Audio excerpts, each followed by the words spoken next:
Texas 29 and US 281. This marked the halfway point of their trip.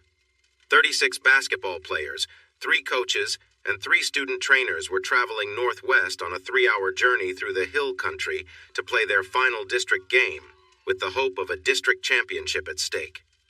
The Mustangs were leading their tough district with 1 loss, while Coach Tim Kelly's Cougars and the Bulldogs were tied for second with 2 losses each. If the Mustangs won their game that night, the results of the Cougars' Yellow Jackets game would not matter for the playoffs.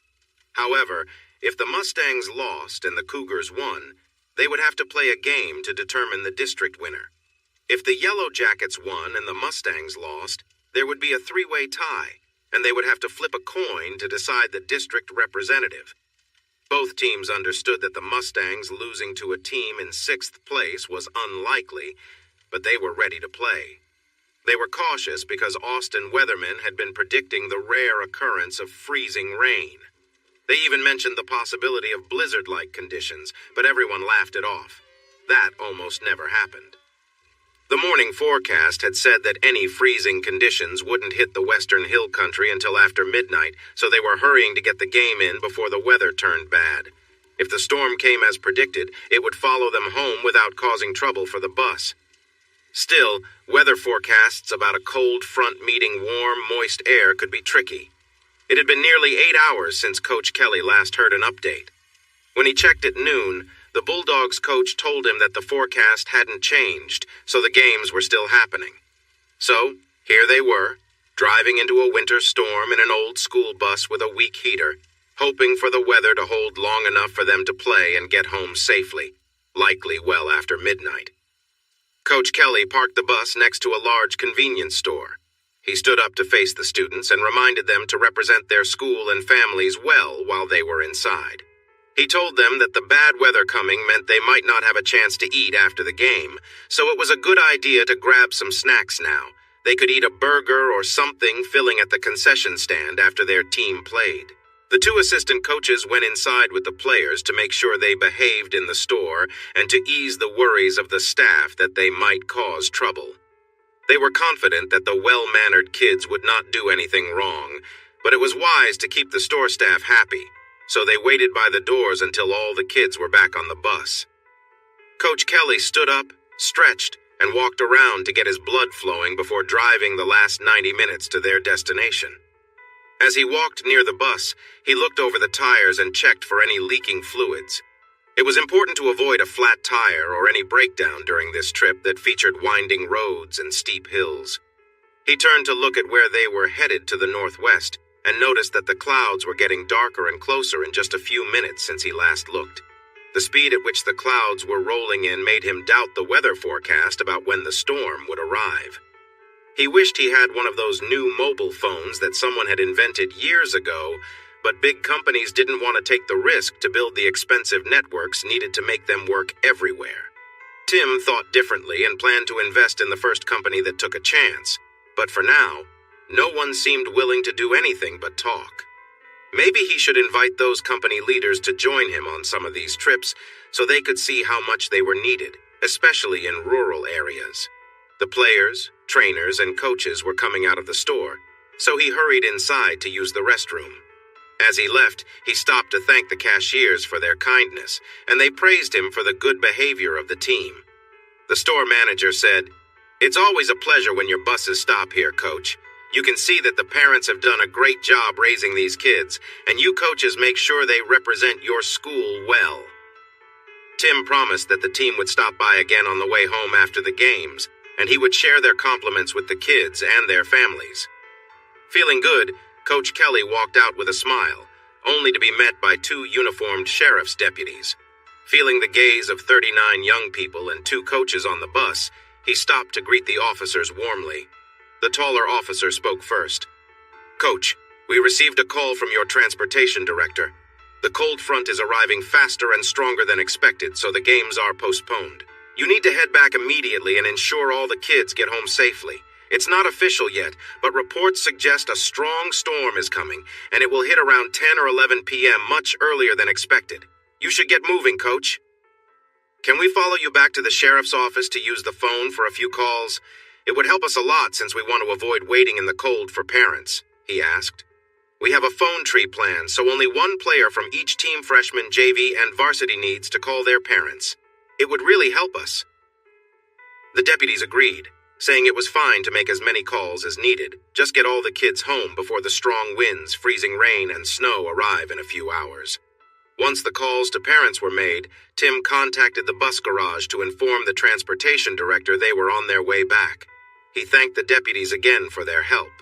On the way back, the bus was filled with talk as the teenagers managed their disappointment about not playing. They began to imagine the fun they might have if it snowed and started planning their unexpected Friday night without any responsibilities. Even though the phone tree was effective, 2 girls and a boy needed rides to a new neighborhood by Lake Travis since their parents were in Austin and wouldn't be home until later. Since no one else could take them, Tim loaded them into his pickup and made the 40-mile round trip. While driving, he thought about the possible effects of the winter storm, including power outages. There were no natural gas suppliers in his part of the county, so like nearly all homes in the school district, his house had electric heating. He needed to make sure he had plenty of firewood on the covered patio and stacked by the fireplace, just in case. He reminded his passengers to do the same before he dropped them off and headed home. When he pulled into the carport around 8 p.m., he noticed the only lights on were in the living room. This likely meant his 2 young sons were already in bed. He and his lovely wife, Karen, would now have a much-deserved chance to relax and enjoy some quiet time together in front of the fireplace. They typically saved their special time for Saturday after a long week of work as teachers, but this unexpected evening allowed them to get started a little early. After 3.5 months of football practices and basketball games every Friday since football ended, having a whole weekend together felt wonderful, even with the blizzard outside. They truly deserved this time. Karen was a talented kindergarten teacher who always found ways to help each child learn. Tim was the top science teacher in the area, an assistant football coach, and the head basketball coach. Their commitment to their jobs made them respected by their students, parents, and colleagues, but it also meant they had less energy for their marriage during the busy week. Saturdays and Sundays were for family during the day, and for each other at night. Sometimes they went out for a date night, but usually they enjoyed family time all day and spent the evenings together at home. After getting home, Tim filled a wheelbarrow with firewood from the pile by the fence and stacked it neatly by the wall under the covered patio. He worked hard, making the pile 6 feet high and 8 feet long. Just to be sure they had enough, he brought in one last load before parking the wheelbarrow near the sliding glass doors. Quietly entering through the laundry room, Tim hung up his coat and tiptoed through the kitchen toward the living room. He wanted to surprise his beloved wife while she was resting on the couch, likely dozing off while watching TV. He hoped she would be dressed in something special under the warm blanket instead of her usual comfy pajamas. However, as he entered the living room, he found their favorite babysitter, Sharon, sitting on the couch. She jumped when she saw him. "Coach, what are you doing here? Don't you have a game today?" Tim was taken aback because he thought Sharon was away at college after graduating early. "Hi, Sharon. The game was called off because of the storm coming. We'll reschedule for Tuesday if necessary." He then asked, "What are you doing back here? Why aren't you at school? And where's Mrs. Kelly?"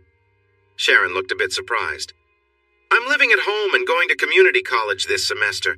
I'm taking some general courses before I start at UT to save money."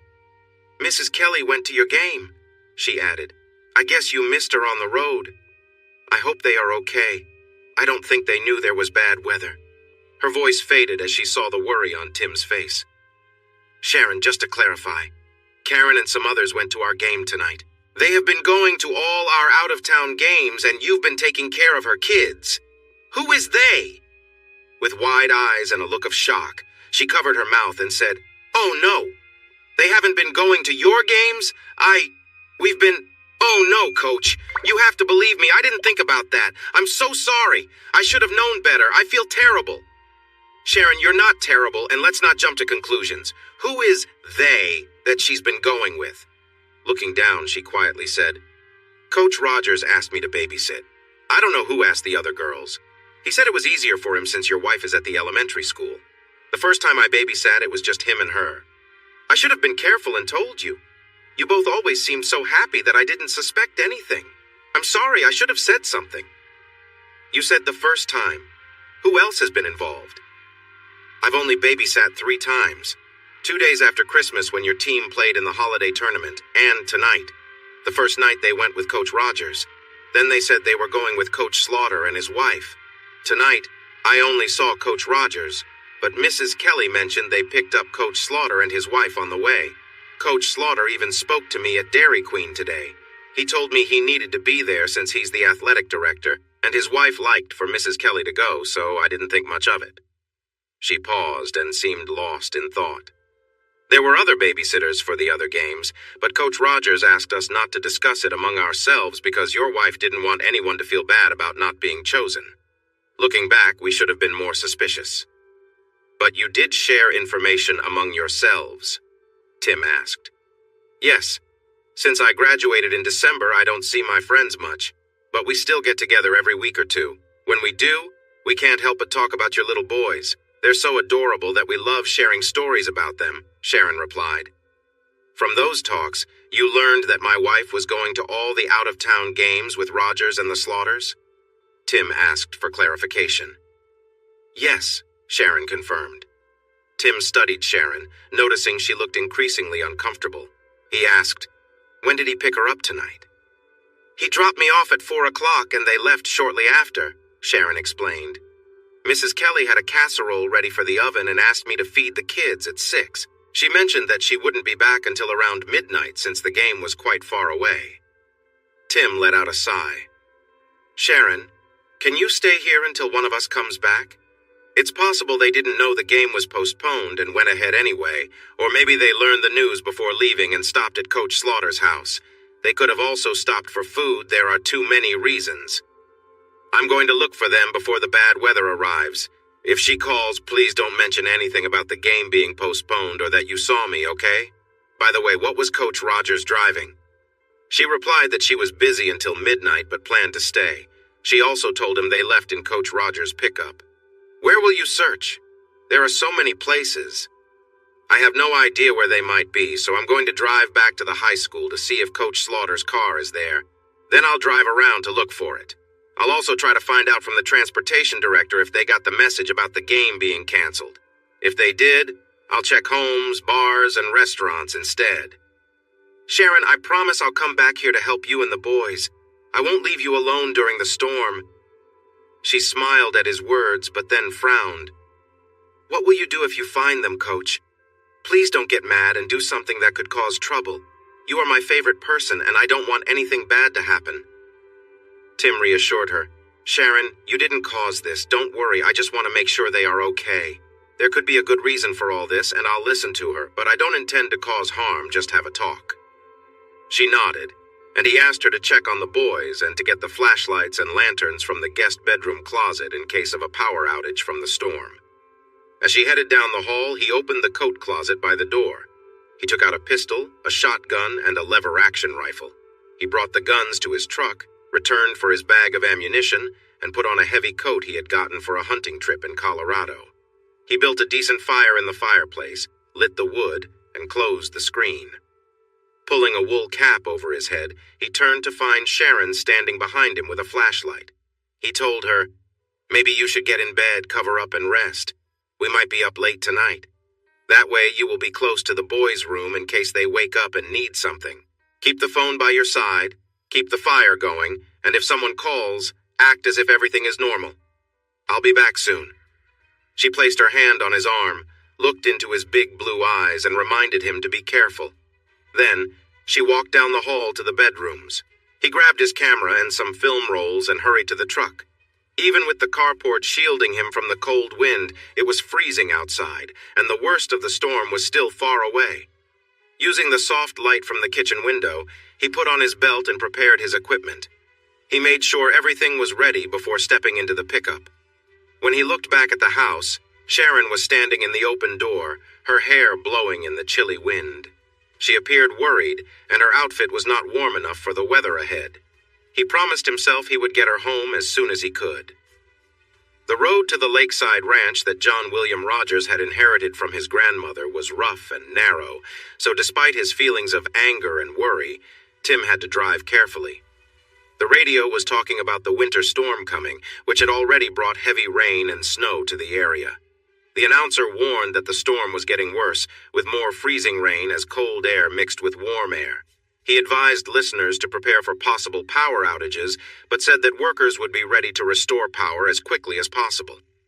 These warnings made Tim more determined to return to Sharon and his sons. He thought carefully about his plan. He couldn't leave them alone all night without light or heat, so he needed to make sure he did things right. He had 4 questions to answer. Who was she with? What were they doing? How long had it been going on? And why? Even if he had to be firm, he would find out the truth. The pickup was warm, but he felt nervous inside. Before reaching the last house on the road to the Rogers Ranch, Tim slowed down and turned off his headlights. He didn't want anyone to notice his truck or suspect that another vehicle had visited the Rogers Ranch house. The house was set back from the road but was brightly lit. From his spot, he could see the TV on in the living room and the heads of the old couple sitting on the couch, their backs turned towards him. About a quarter-mile after passing the house, he turned his headlights back on, grateful for the fading, natural light that helped him stay on the narrow road as a storm approached. He switched off his headlights again as he neared the final hill of his journey. Stopping about a quarter-mile from the well-lit house, he backed into a pasture road, hidden by brush. The pasture road followed a small stream that crossed the county road. The house was out of sight behind the hill, so no one could see him either. The sky to the northwest had grown completely dark, with flashes of lightning signaling the storm's approach. Though the storm was coming fast, the moonlight above still gave him enough light to see the road ahead. He estimated he had about 40 to 45 minutes before the storm would hit, which could make getting out of there risky. He pulled the belt and scabbard from the console, securing his knife across his left shoulder where he could easily reach it. He slung his rifle over the other shoulder and hung a camera around his neck. Then he took out a small cassette recorder, which he often used for preparing lessons, and tucked it into his hunting jacket's inside pocket. With a flashlight secured in another pocket, he felt weighed down but smiled. Thinking back to all the times he had carried similar gear and still managed to drag a deer out of the brush at night, he laughed at himself for complaining now. Holding his shotgun in his right hand, he jogged across the culvert and up the hill toward the ranch house. A single light on an electric pole in the back illuminated 3 pickups and a car parked there. Staying in the shadows along the east side of the house, Tim carefully observed the scene. Seeing no one outside, he moved quietly to the front, where light spilled from the windows. Avoiding the glow from the windows, he discreetly peeked into the living room. Inside, Coach Rogers, Coach Slaughter, and Barry Benton, the school board member known for his loud, brash behavior, stood chatting and drinking, clearly enjoying themselves. Tim, wanting to capture some of the conversation, pulled out his recorder. He knew one of the windows in the old ranch house was often left slightly open, so he set the recorder on the ledge beneath it. The laughter quieted for a moment, and then he overheard Benton make an inappropriate comment, his voice loud and obnoxious as usual. Tim shook his head, aware of the kind of people he was dealing with, but kept his focus on gathering the information he needed. "Thanks for inviting me again, JW and Steve," Benton said. "She sure is," Slaughter replied with a grin. "A lovely and energetic woman, and thanks to JW and me, she's become the life of the party around here." "Yeah? How'd you two get her interested?" Benton asked, curious. Slaughter leaned back, recalling the story. "It all started last summer at the coaching workshop in Dallas. She was always around, wearing these cute little outfits. She had a way of catching everyone's eye, especially when we saw her relaxing by the pool. I remember telling JW, we've got to get to know her better. So we came up with a plan. Her husband Tim was supposed to go out with her one night, but I arranged for him and the new coaches to attend the All-Star game instead. That threw a wrench in their plans, and she wasn't too happy when Tim called her to explain.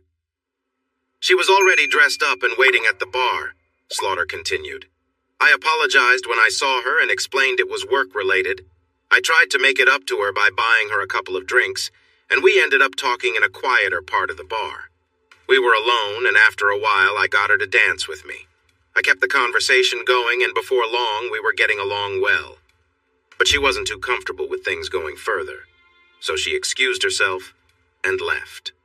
Slaughter paused, then added, "After that, she avoided me for a bit, but JW came up with an idea when basketball season rolled around. JW, you take it from here." JW chuckled and said, "Well, people say I've got a way with words, you know." "Some do. The rest probably think you're full of it," Benton joked. "Maybe," JW replied, "but I started chatting with her more during the games. I'd drop by her room after school just to talk, and then I'd give her a call when she got home. Little by little, we became friends, and that's how things got rolling." The conversation continued, and the three of them shared stories and laughed, reminiscing about the events that brought them together. In the beginning, it all seemed innocent. I was charming, offering compliments and teasing remarks about how her husband was often away, leaving her to juggle the responsibilities of raising the kids, managing the house, and working full-time. It was the usual back and forth of flirtation. Over time, the flirting increased, and by early December, we were frequently talking late into the night. Our conversations became more personal, discussing everything from how her day went to light-hearted jokes. It was clear that we were growing closer, and I could sense a shift in our dynamic. Later that month, when her husband was occupied with work, we decided to meet up. I suggested we go out for a drink to relax and unwind, and after some hesitation, she agreed. We both knew that going out in public might draw attention, so I recommended a quieter spot to avoid any gossip. Once we were alone, the atmosphere became more intimate. We continued talking, and as the evening went on, our connection deepened. There was a natural closeness between us, and eventually, that led to sharing a kiss. At first, she was hesitant, but soon we were caught up in the moment, exchanging kisses with growing intensity. As the night continued, our feelings became more apparent. The bond we had been building over weeks came to the surface, and we spent time together, lost in the connection we had created. It was a night of shared emotions and mutual understanding, but in the end, it was clear that things had moved too fast. After a while, she got up, said it was time for her to go home, and we parted ways. I called her the next day, but she didn't pick up. I knew the team had a game that night, so I arranged for a babysitter and told her to get ready because we were going to the game in Taylor with Coach Slaughter, his wife, and some of the other parents. She seemed doubtful at first, but when I mentioned the parents, her mood lifted. 15 minutes later, she came back wearing her favorite blue dress and white boots ready for the game. However, instead of heading toward Taylor, I turned toward my place. She got upset. I handed her a drink in a large cup and let her vent. Then, I calmly told her that I had recorded what happened the day before, and if she didn't go along with tonight's plans, I would send the footage to her husband. She cried, but I reminded her how much fun she had yesterday and promised tonight would be just as enjoyable. I also mentioned a special gift I had for her. After a while, she drank the entire cup, stopped crying, and cursed at me for a good 10 minutes. Despite her anger, she eventually stepped out of the car and followed me inside the house. We shared a kiss, and though she resisted at first, we spent the evening together. Coach Slaughter, who had been watching from the kitchen, joined us after a while. She initially struggled, but over time she gave in and relaxed. We all spent the evening together, though she insisted it wouldn't happen again. The next day, we told her we'd come by again after the bus left for the tournament. She said no, but when we arrived, she was already dressed, waiting for us. JW drove while we sat in the truck, quietly exchanging stories. The conversation shifted to a memorable day at the ranch. JW corrected Steve, laughing a little. He forgot to mention that she was all dressed up when we left her place. Before we even got far from town, she had already let loose, not caring much about anything around us. We did get a few honks from passing cars, but she didn't mind. We were all just having a good time, caught up in the moment.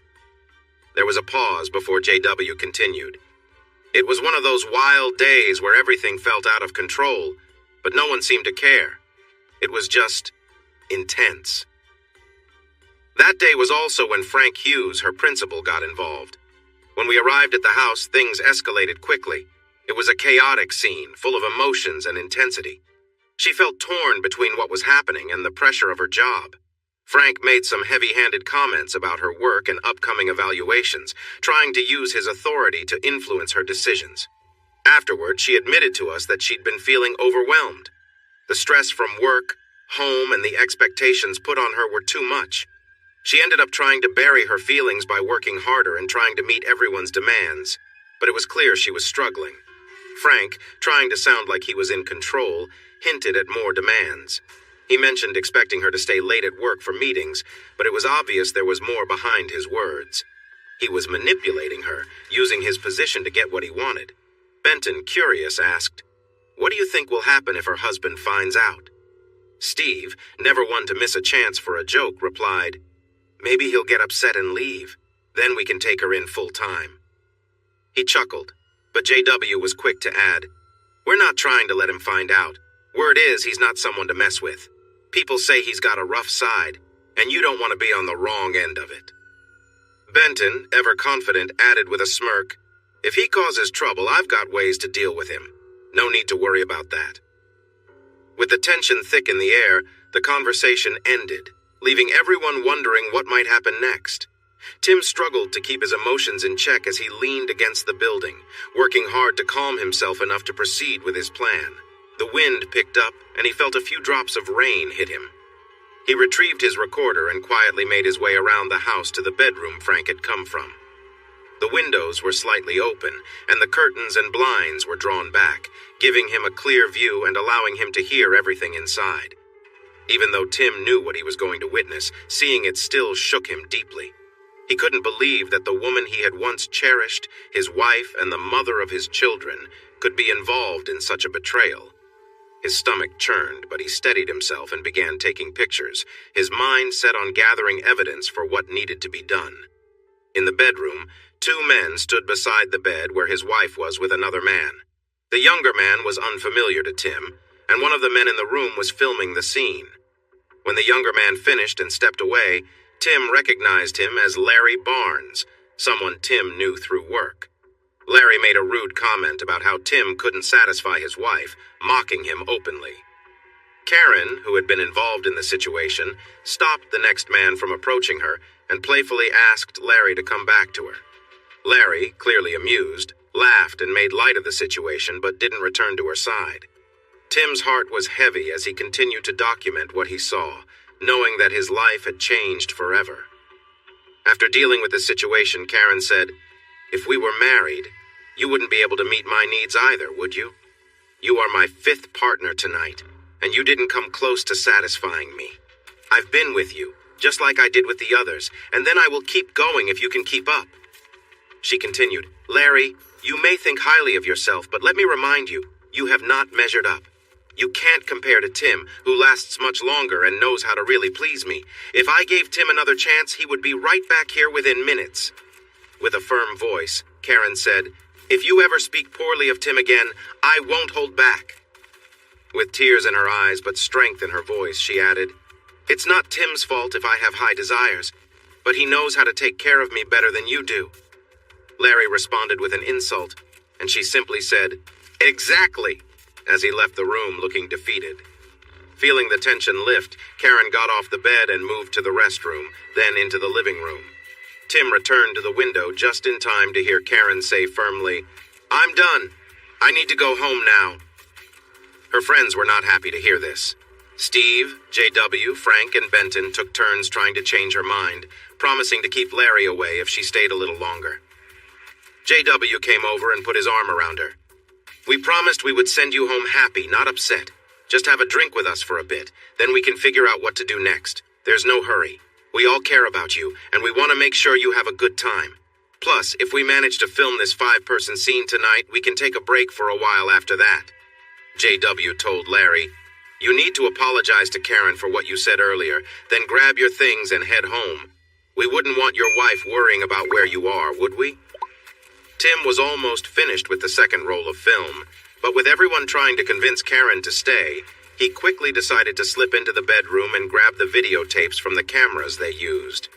When Tim entered the bedroom, he quickly removed a tape from the tripod near the foot of the bed and replaced it with one from a stack of blank tapes sitting on a chair. He did the same with the camera that had been left on the bed. As he was about to leave, he noticed more tapes on the bookshelf by the door. He grabbed the pillow that had been on the bed, removed the case, and stuffed the pillow under the bed. Looking over the tapes, he chose the ones labeled KK and added another marked Highlights. Then, without paying much attention, he grabbed several other tapes and stuffed them all into the pillowcase until it was full enough for him to tie and carry. Stepping back outside, the cold wind hit him hard, now mixed with freezing rain and sleet. Tim realized he didn't have much time. He hurried back toward his truck, carrying a shotgun in one hand, the pillowcase in the other, and a rifle slung over his shoulder. When he reached Larry's car, something about seeing it sparked a sudden rush of anger in him. Pulling out a knife, he slashed the tires and muttered to himself about how Larry deserved it. His rage not fully satisfied, he went from one vehicle to the next, puncturing all their tires. He even scratched the paint on Larry's car with his knife, feeling a twisted sense of satisfaction. Tim's anger had now shifted to destruction. He thought about the threats they had made against him and his family. They had said they would kill him if he ever found out, and now he had. It felt like the choice had been made for him. As the wind picked up and the storm made visibility worse, a new idea crossed his mind: cutting off their power. He considered shooting the transformer, but then remembered there was a backup generator in the pump house. He rushed over, grabbed an axe from the shed, and smashed the generator until it was beyond repair, gasoline spilling onto the floor. Laughing to himself, Tim felt a wild energy rise within him, something he hadn't felt in years. He looked around, thinking about what to do next. Tim felt a surge of anger as he looked around, seeing mostly useless things. In a fit of frustration, he swung the axe at the electric box for the pump. It didn't really help anything, but it let him release some of his pent-up rage. With the axe still in hand, he stepped outside and followed the telephone line back to the house, cutting it. Without a phone, they wouldn't be able to call for help when they realized their vehicles had no tires. And once he took out the transformer, they would find themselves in deep trouble. He started to think about revenge. The big question was whether he could actually go through with it, knowing it could hurt the people he once cared about, including the mother of his children. Standing in the blizzard, he looked at the brightly lit house. Inside was the woman he had loved for 6 years, and he couldn't help but feel a mix of sadness and anger. The house contained several men who were around her now, men he knew well. Even though Larry had tried to get rid of him, no one came outside. Tim decided to take one last look for himself. He caught sight of Karen in the bedroom, and the sight filled him with rage and hurt. His heart raced as he realized the reality of what was happening, and he felt his love for her fade away. With a heavy heart, Tim thought to himself that maybe it was better for his sons to grow up without her negative influence. He took some pictures with the last of his film, capturing moments that he never wanted to remember. The scene was chaotic, and he turned away from it, trying to gulp down the anger as he walked back to the pole. Against the fierce wind and with the sky cracking with lightning, Tim stepped back a few paces and aimed his shotgun at the transformer line. He waited for a flash of lightning and fired just as thunder rumbled, hoping to blend the noise with the blast. In an instant, sparks flew, and chaos erupted as the line seemed to burst. The lights in the house went dark as he hurried away from the dangers of the snapping wire. Feeling satisfied, he ran toward his truck. Once he reached the edge of the brush, Tim paused and glanced back at the house through the swirling snow.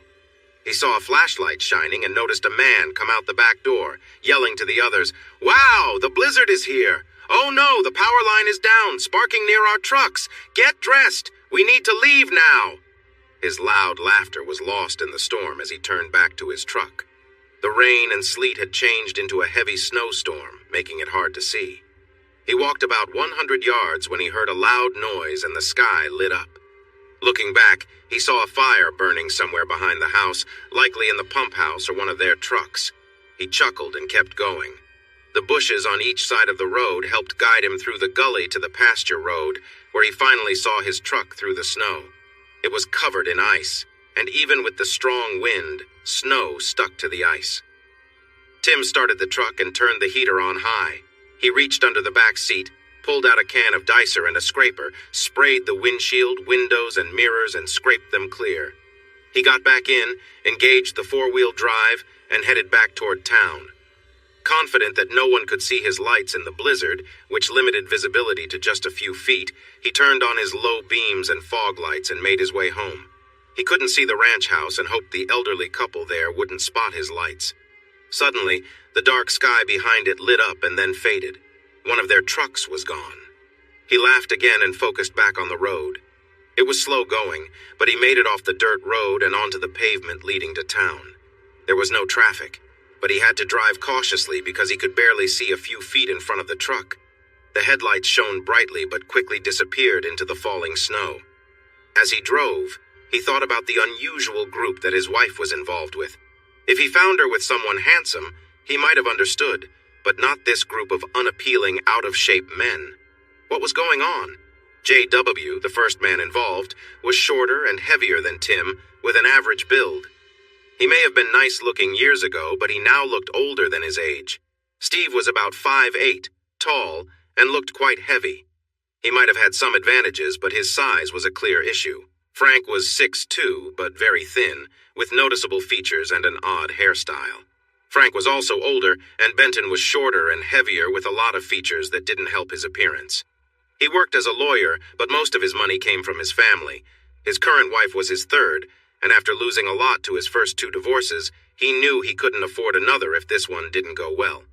They had a contract to protect his assets, but he made it very strict if she was unfaithful. She agreed, but wanted the same level of protection for herself. He thought the arrangement would keep her in line while he continued to have fun.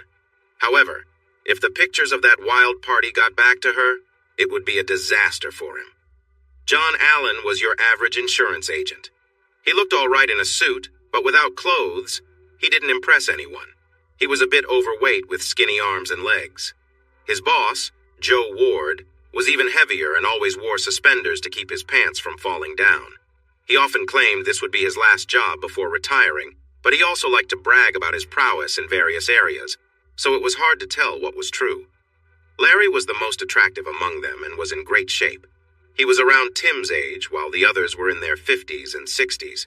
He wondered why his beautiful wife, who could have anyone, was with these guys. Then it clicked. She was involved with these men for a while, and it started after Christmas. There were mixed reasons, like her curiosity and the influence of people who took advantage of her.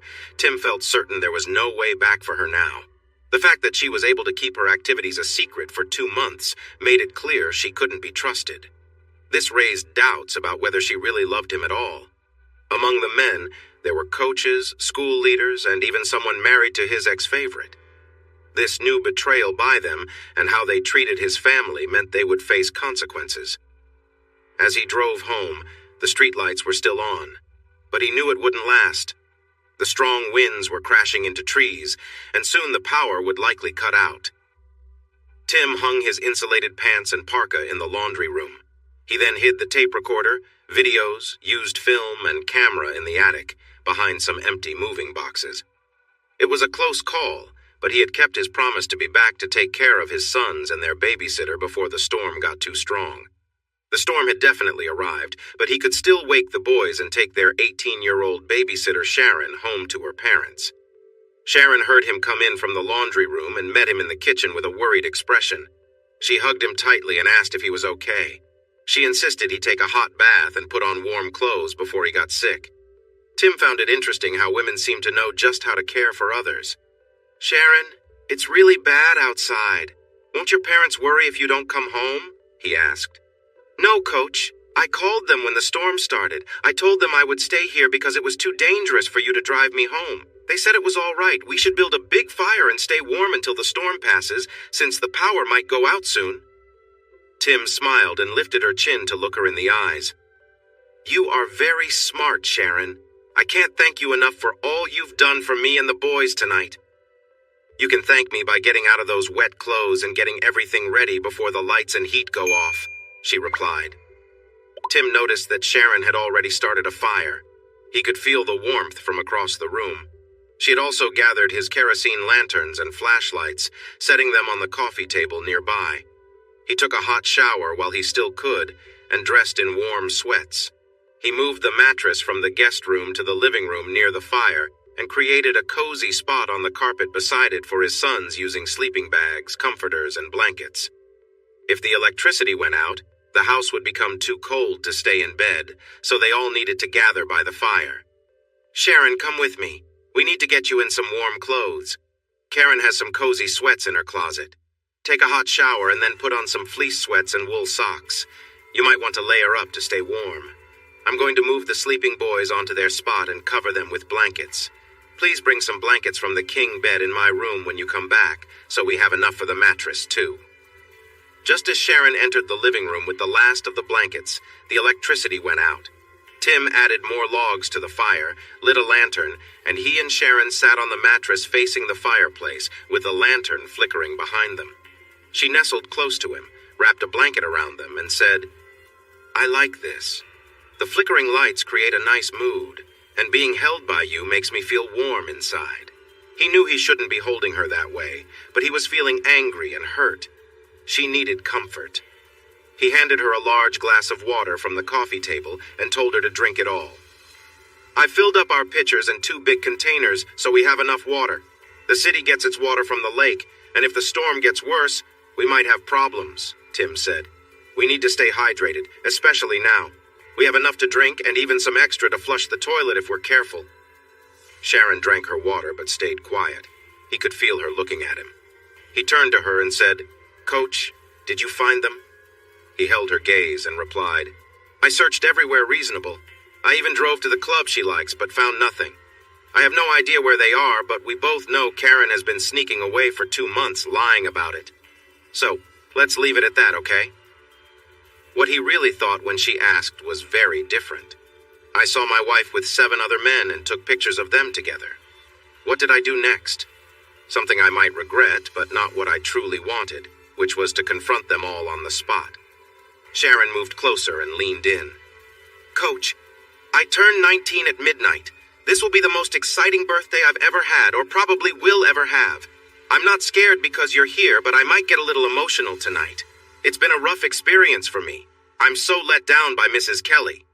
He sighed and changed the subject. "We both need some sleep. If you wake up and the fire is low, wake me up and I'll get more logs. I don't want you to go because the wind is strong and the door might not stay closed, making the house colder." Suddenly, Sharon jumped up, grabbed a flashlight, ran to the bedrooms, and returned with pillows for both of them. They exchanged goodnight wishes, slipped under the covers, and tried to fall asleep.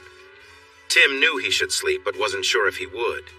He was surprised when he woke up 3 hours later with Sharon sleeping against him and the fire burning low. He gently pulled away from her, put on a long coat and rain boots, and stepped outside to gather wood. The storm seemed to have gotten worse. The lightning and thunder were gone, but the wind was howling, blowing the snow sideways. The air was icy cold, and Tim quickly shut the sliding glass door to keep the snow from blowing inside as he gathered the wood he had prepared earlier. Tim managed to bring the wagon full of wood indoors without too much trouble. He parked it beside the fireplace and got the fire going again. Once it was burning brightly, he checked on his sons, who were cozy and fast asleep. Satisfied, he quietly slipped under the blankets, trying not to disturb Sharon. She didn't wake up but shifted closer to him, making herself comfortable. Sharon rested her head on his shoulder, draping her arm over his chest and tangling her leg with his. She was sound asleep, her breathing slow and steady. Despite everything he had been through that night, he felt comfort in her closeness. He focused on calming his thoughts and drifted off to sleep. The next thing Tim remembered was waking to the warmth of Sharon's soft kisses on his lips.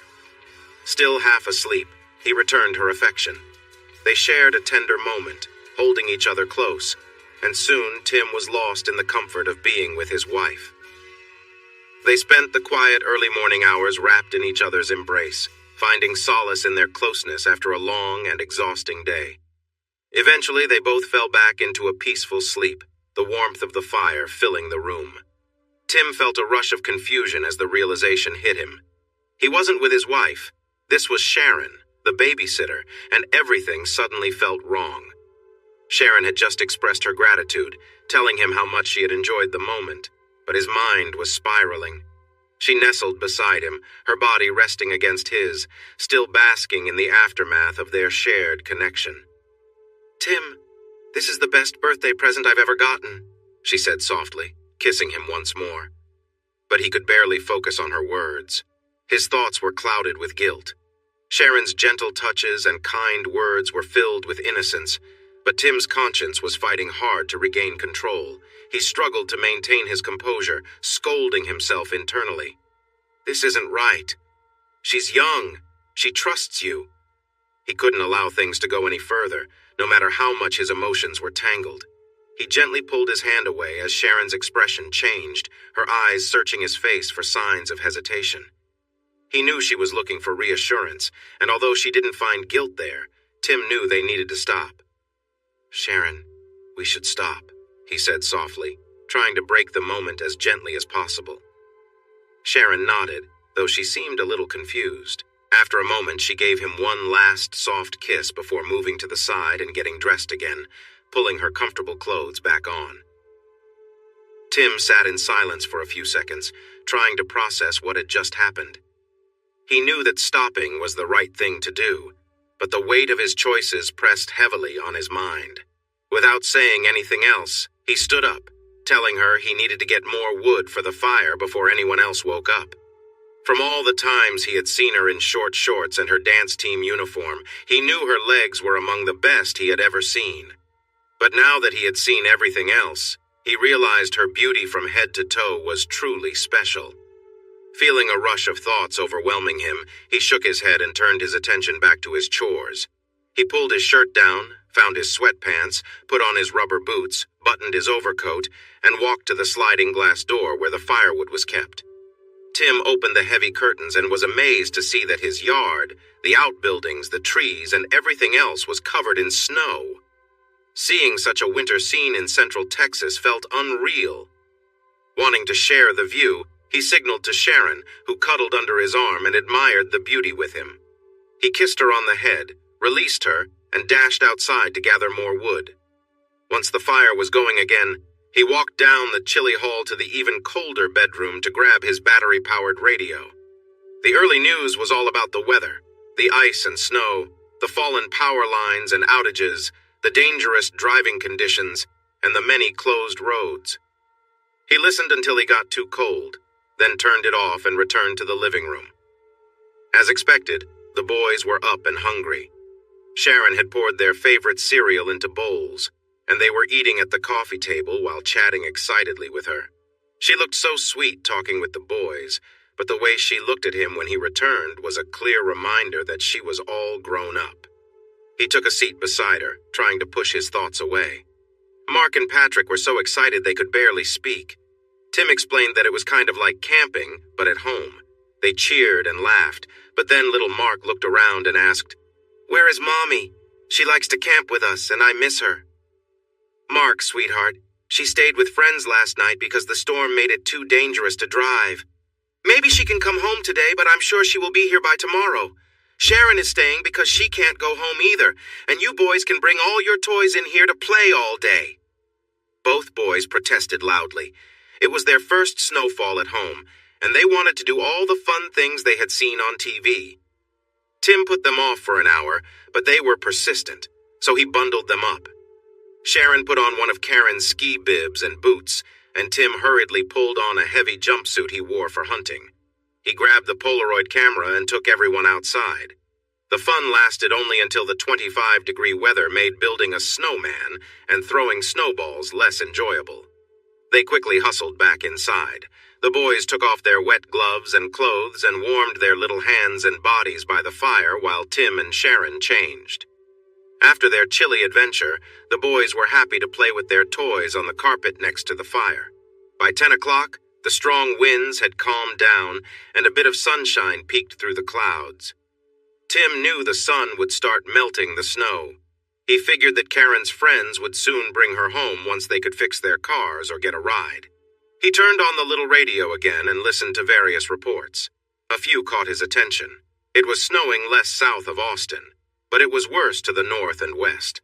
San Marcos and towns to the south were back to normal, while places like Williamson, Bell, and Lampasas counties still had no power, and many roads were closed.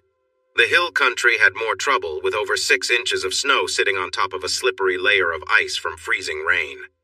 The high school where he worked had some damage to its roof. but the police had trouble finding the superintendent for instructions. They asked people who knew where he was to contact the sheriff's office as soon as possible. Tim smiled and quietly hoped that the roof had fallen in on the superintendent and his group. He didn't include Karen in that wish because he didn't want to upset his sons. Her behavior had made his heart hard. Tim thought about what to do next and decided he needed advice from his lawyer who lived nearby. His gut told him to stay home and face Karen and the friends who brought her back, but his mind said he should talk to his lawyer first to avoid making mistakes. In the end, his mind won. "Sharon, boys, I'm going to get dressed, get in the truck, see if the roads are open, and check on the electricity situation. If it's going to be off for a while, we may need to go somewhere that still has power until it comes back on. I'll go alone because I'm not sure how safe the roads are, but I'll be back in 2 hours or less." Sharon looked worried, but he smiled at her, winked, and asked her to keep the boys busy so they would be ready for a nap when he got back. She winked back, her face brightening, and said she would make sure they were really tired, adding that she wanted to enjoy the rest of her birthday surprise when he returned. Tim started the truck and returned to the laundry room. He gathered some important things: his camera, a bag of videotapes, and a tape recorder. Then he went back inside to say goodbye and drove carefully out of their cul-de-sac. The roads were better than Tim expected, and with his four-wheel drive truck and all-weather tires, he reached his lawyer's house without much trouble. Andy Robbins was only a bit older than Tim. He had gone through a tough divorce a year ago when he found out that his wife was involved with her boss. He discovered this when he returned home to grab some papers and caught them together in his room when they were supposed to be at work. Andy was understandably upset and confronted the man. He got into trouble for it and ended up in jail. When he got out, he found that his wife had emptied their bank accounts and left with their daughter. During the divorce, Andy managed to secure primary custody of his child and a ruling to get his money back. However, his wife and daughter were still missing. He got her boss fired, but then the man vanished too, and people suspected that he was with Andy's wife somewhere, using Andy's money. Because of all this, Andy worked long hours and spent his free time feeling angry and upset. When Tim showed up unexpectedly at Andy's door on a snowy Saturday, Andy was surprised. He listened as Tim shared his own sad story. After Tim calmed down, they talked about what to do next. Andy looked through his law books for similar cases, and they made a plan. Tim wanted to end things with his unfaithful wife, gain full custody of his sons, and avoid losing all his money in the divorce. Andy also had some goals involving 2 coaches and other school officials, but those could wait. Right now, their focus was on Tim's situation. Being an early buyer of a laptop, which had cost him a lot of money, Andy promised to have Tim's papers ready by Monday, if everything worked well. Thinking Tim might have been seen today, Andy suggested he report his wife missing to the police. When Tim arrived at the local police station, he found most officers gathered there. They were surprised to see him and listened closely when he explained why he was there. Some officers looked curious as they wondered about the reasons behind Tim's wife disappearing during the snowstorm. The police chief mentioned that many people were reported missing, likely because with phone service down, anyone away from home during the worst of the storm couldn't call to check in. They reported that the rescue teams had found several people who had sought shelter when the snowstorm started. The sergeant reminded Tim that his wife was young, healthy, and smart, so he felt sure she would be all right. They promised to add her to the list right away, and the police and emergency workers would be looking for her. The chief asked for a recent picture of Karen. Tim searched through his wallet, chuckled, and said, "I hope this doesn't get shared." He handed over the only photo he had, a picture of his wife outside by the Barton Springs pool. Everyone looked at it closely. As Tim was putting it back in his wallet, one young officer quietly commented that he understood why Tim wanted her found quickly. Tim and the others shared a laugh, and the sergeant asked for more details that could help. Tim remembered coming home early after the basketball games were called off.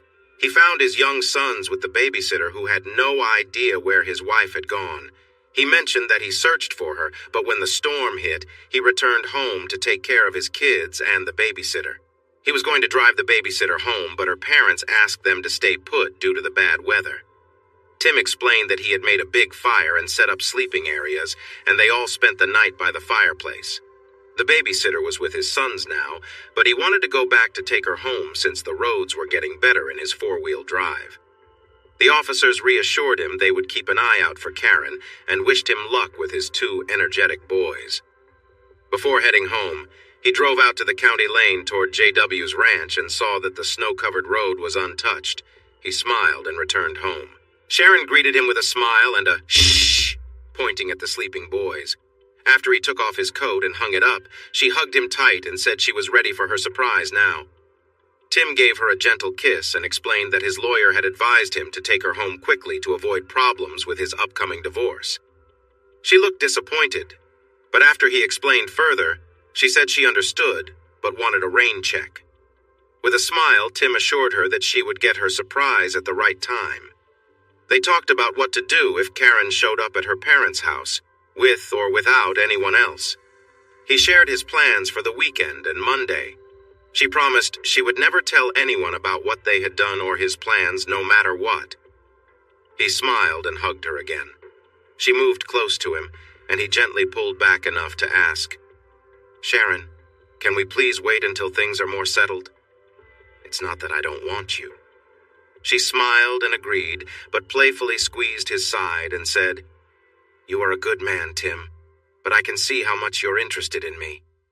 She gave him a playful look and warned, "Remember, you're the one I want to be close to, but now that you've shown me how nice being together can be, I might not be able to wait too long." He playfully tapped her on the back and shook his head in mock disapproval, then went to pack his son's things. When he returned to the warm living room, the boys were awake, finishing a snack with Sharon.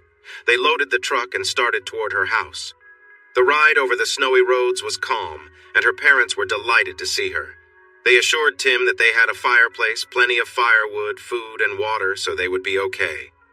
Her family started heading back to the house, bundling up against the cold wind. Sharon opened the back door, kissed the boys goodbye, and told Tim, "I'd like to help you in any way I can, Coach. Just let me know what I can do." Tim turned to her and said, "Actually, I have something for you to do." Sharon smiled. "Consider it done," and walked toward the house in a way that definitely caught his eye. He grinned and honked as he pulled away, wondering if there could be a future for a connection between a 19-year-old and a 26-year-old. Probably not, he thought. But she was quite charming from head to toe, and he admired her youth and energy. Perhaps a close friendship between a recently divorced man and a college student could work, especially when summer came. Tim stopped by the police station to inform them he was taking his sons to stay with relatives in the South until the power was restored. The officer on duty, Jimmy, was a former neighbor who had moved to a bigger neighborhood closer to his wife's job. Jimmy asked for a way to contact him if his wife was found, raising an eyebrow when Tim gave him Andy's number. "Since there are no phones yet, I don't know where we will stay, but Andy will know where I am and how to reach me. He's a neighbor and my lawyer, but let's just keep it as neighbor and friend for now." Jimmy noticed Tim's bare ring finger and held up his own. "I understand, brother, I understand. When I saw her name, I was curious why she wasn't with her family. Any idea where she might be?" "Not really. I came home about 7 hours early because our basketball game was postponed. The babysitter was there, and she told me Karen was picked up at 4:30 by a man in a pickup truck, but she didn't say where they were going or who he was with. Please let Andy know as soon as you find her, no matter what. I'm not sure I want the boys around if things get tough, or if I discover she was out doing something not right." Jimmy patted him on the shoulder and wished him a good journey, reminding him that there would likely be other drivers on the road who might struggle in the snow, so he needed to be careful. The main road to Austin was blanketed in fresh snow. The traffic lights were out, and several cars were stuck in the ditches, but his 4X4 with all-weather tires handled the conditions well. However, he was running low on gas, so he stopped at a gas station just south of Austin. He bought a newspaper and flipped to the sports section. He saw the headline, "Mustangs Win District Title." The first and sixth place teams had played their game the afternoon before to avoid the storm, and the first place team won. This meant that they wouldn't reschedule the postponed game since it wouldn't affect the playoffs anymore. Tim felt both sad and relieved. Sad that his team was out of the running, but relieved that he was done with coaching for the year. Now he could focus on the difficult things ahead. As he expected, by the time they reached San Marcos, there was only a little snow, and when they got to New Braunfels, there was none at all. Tim drove straight to his friend's house, left the sleeping boys in the back seat, and knocked on the door. Will, known as Wild Willie to his friends, pulled him into a big hug and tried to bring him inside. Tim explained that his boys were in the truck, so Will helped him carry them into the house. His wife, Laura, told them to put the boys on one of the beds in the guest room, then they all went to the kitchen to talk. After discussing the winter storm, Will asked why Karen wasn't with him. Tim explained that he came home early because the basketball game was canceled, only to find their babysitter at his house. The babysitter mentioned that she was there so Karen could go to the game with his boss and another coach, as usual. The only issue, Tim told them, was that his wife and the coaches hadn't attended an away game all season, and they weren't going to this one either. Laura looked worried and came around the table to embrace him. Tim explained that he was looking for a place to stay until tomorrow or Monday, and why. They insisted that he would stay with them, and Laura would help care for the kids. It would be good practice for when their first baby arrived in 7 months. He looked at her closely and jokingly said, "Wow, you don't look pregnant at all. Are you sure? You seem to have a nice glow, and while you look great, your waist is still slim." "You're kidding, right?" Laura smiled, waved her hand, and said, "You're flattering me." Will felt proud. Tim gave them warm congratulations with big hugs and kisses on the cheek. They talked about becoming parents for a little while before Tim went to check on his kids. When Tim returned to the table, he asked Will, "Does your friend still have the camera shop downtown? Is he open today, and does he still develop photos?" Will nodded and replied, "Yes, he has the shop, develops photos, and he's open all day today. Do you want me to take you there?" Laura offered to watch his children, and Tim drove Will downtown. "Even if he wasn't open, he'd probably be there. He lives above his shop now," Will explained as they drove. "He and his wife got divorced about 6 months ago. Even though he didn't do right, she got the kids and the house. He sees them every other weekend and for a month in summer. Life can be tough, and divorce laws can be unfair." Tim said carefully, "Will, there's more to this than I'm saying, but I need your promise that you won't tell anyone, even a jury, that I shared this." Will raised his hand and promised he wouldn't, as he drove on. "I found some things," Will said flatly. "I have 2 rolls of film and some videos. I think they belong to Karen and maybe some other girls, but I haven't watched any of them. I want to make copies and store them safely in case I need them later for my divorce and custody. I'm sorry to involve you and Carl, but I really need your help." "Brothers for life," Wildman said with a big smile. "You know we're here for you." When they arrived, Carl waved and finished helping a customer before coming over to greet them.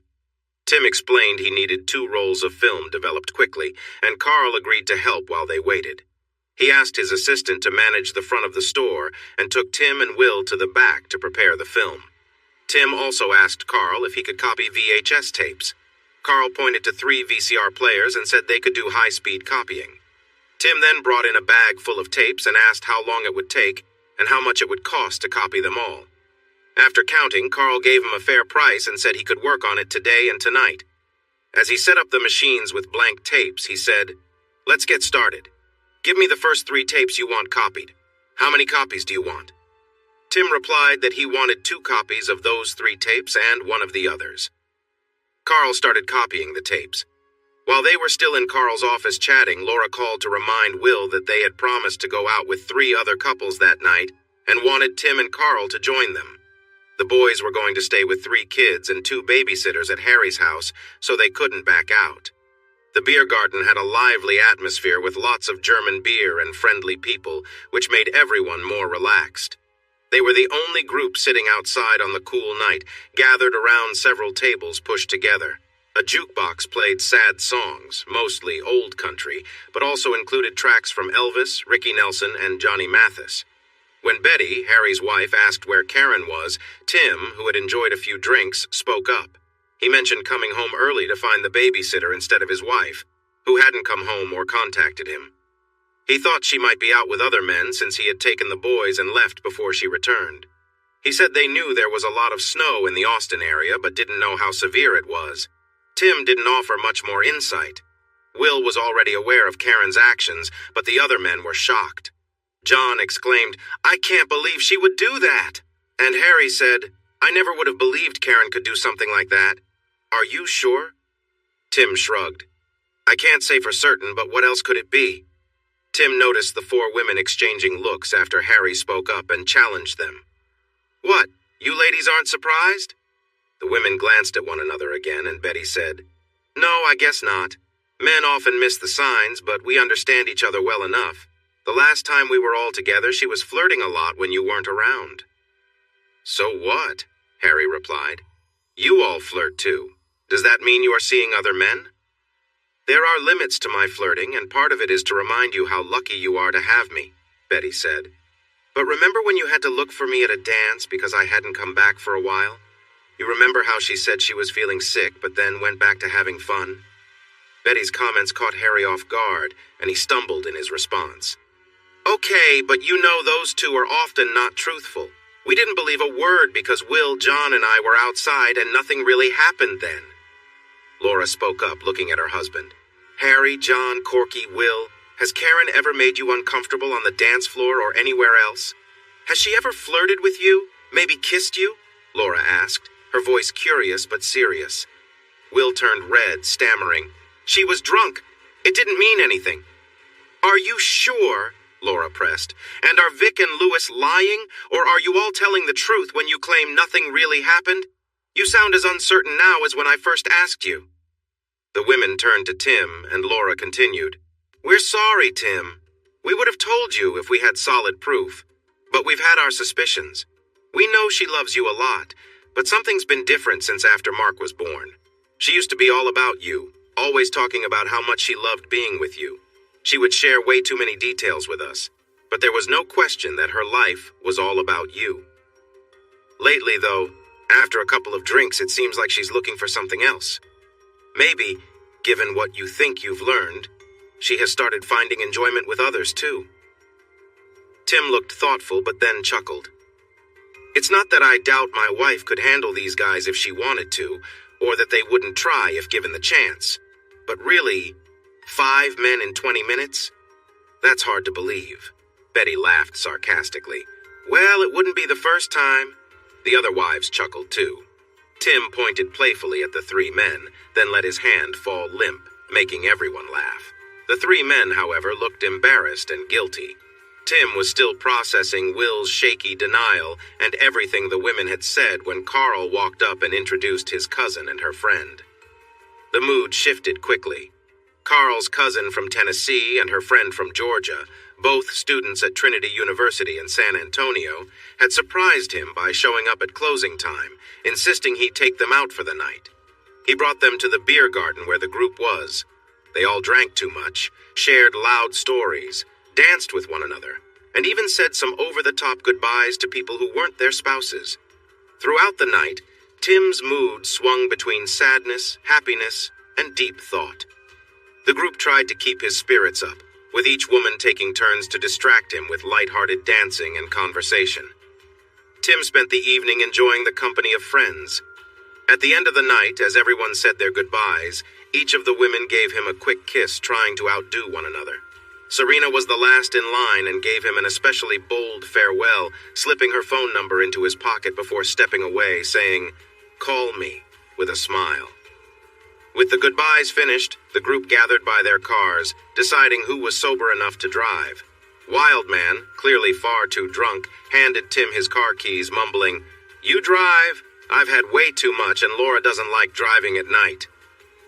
Laura looked at Tim, assessing if he was sober enough, and eventually nodded in agreement. Wildman got into the passenger seat without hesitation. Tim opened the back door for Laura, but she insisted on sitting in the front to keep an eye on his driving, speaking in a tone that left no room for debate. They squeezed into the front seat, with Tim taking the driver's seat and Laura in the middle. It was a bit of a tight fit, and Laura had to adjust herself around the gear shift, her dress riding up slightly as she settled in. Tim noticed this, but focused on driving. As Tim started the car, he teased Wildman about how easily he'd fallen asleep after drinking so much. Laura responded with her own jab, reminding Tim that since he had bought some of those drinks, it was only fair that he would be the one to help Wildman inside when they got home. The banter between them was light-hearted, and though there were a few moments of awkwardness due to the close quarters, Laura kept her eyes fixed on the road ahead. Tim drove carefully, shifting gears as they moved through the dark, winding roads. Though the situation was a bit awkward, it was clear that everyone was ready to call it a night. The silence in the car, with only the soft sound of the engine and the road beneath them, set a calm tone for the ride home. Tim was more than a little tipsy as he drove, and his thoughts were all over the place. Sitting next to him was Laura, his friend Will's wife, someone he should definitely not be thinking about in this way. Still, memories of Will and Laura's open relationship made him curious. Maybe it wasn't such a big deal after all. As he drove, Tim found himself distracted by Laura's presence. He reached out, lightly touching her leg, thinking about how far he could push this. His hand moved higher on her thigh, and though it felt wrong, he excused his actions by reminding himself of what he'd heard about Will and Karen.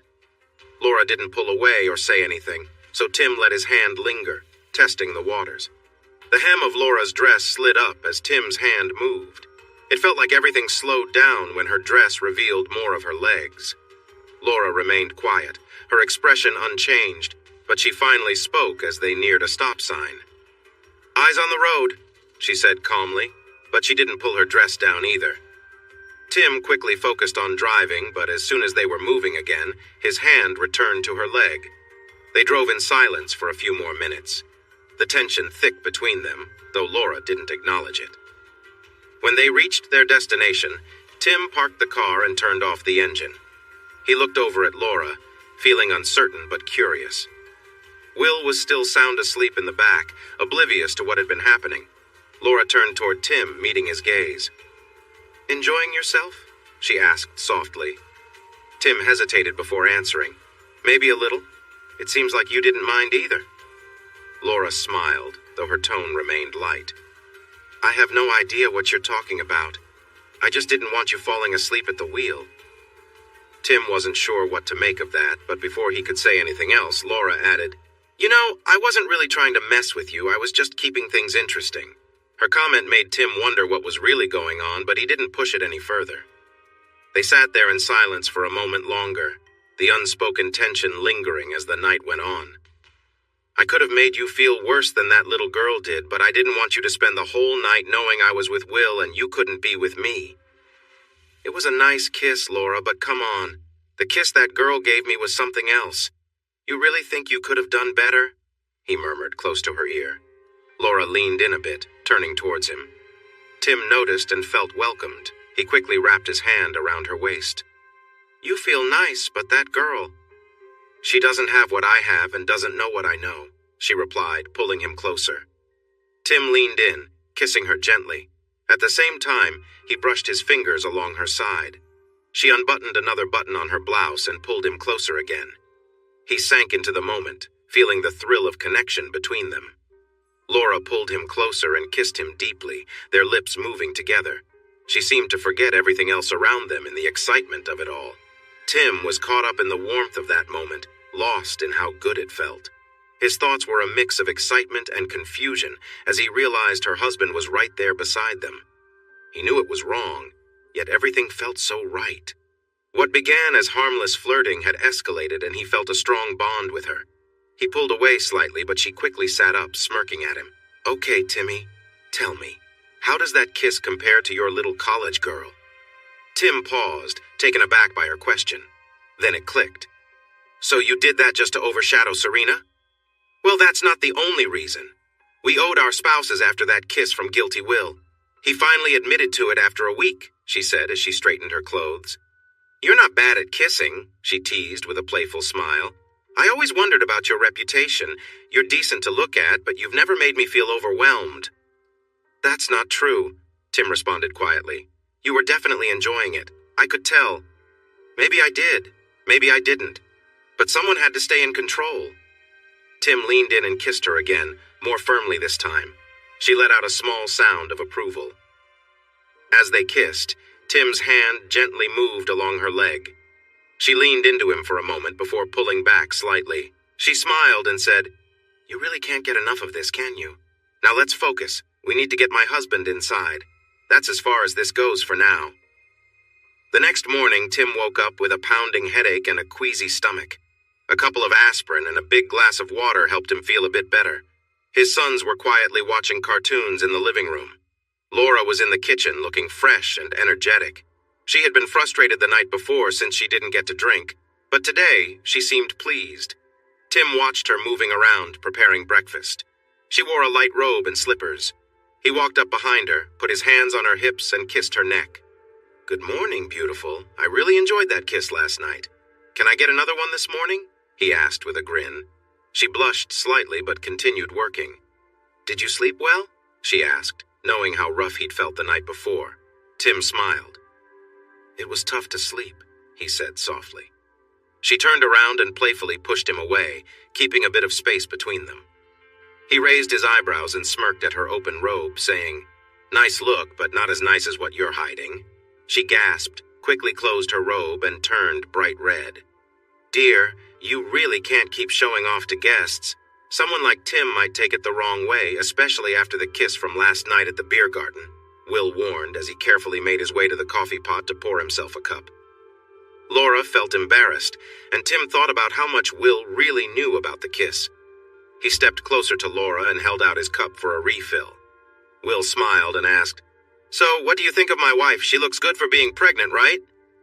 Tim joked back, "She looked great from what I just saw, but if you take a nap for a bit, I could give a more detailed opinion, or maybe you could help me out." Turning back to Laura, he encouraged, "Gorgeous. If you would just let that robe open again, or even just take it off, I could give a more thoughtful answer to your husband's question."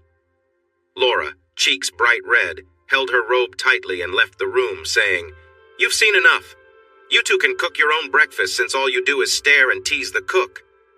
Will and Tim chuckled as she walked away and quickly went to save the bacon and scrambled eggs from burning. Will took the toast out of the oven and they sat down to eat. Will looked at Tim and asked, "So, what about Serena? Did you two hit it off?" Thinking of Carl's cousin made Tim smile. He said, "Have you ever seen a girl with legs that long?" Will replied, "Maybe I kept getting distracted. Her skirt was so short I couldn't really tell, but they looked long and elegant. I'd need another look when I'm sober to be sure." "Let me ask again. Have you seen a 5'9" girl with longer and lovelier legs?"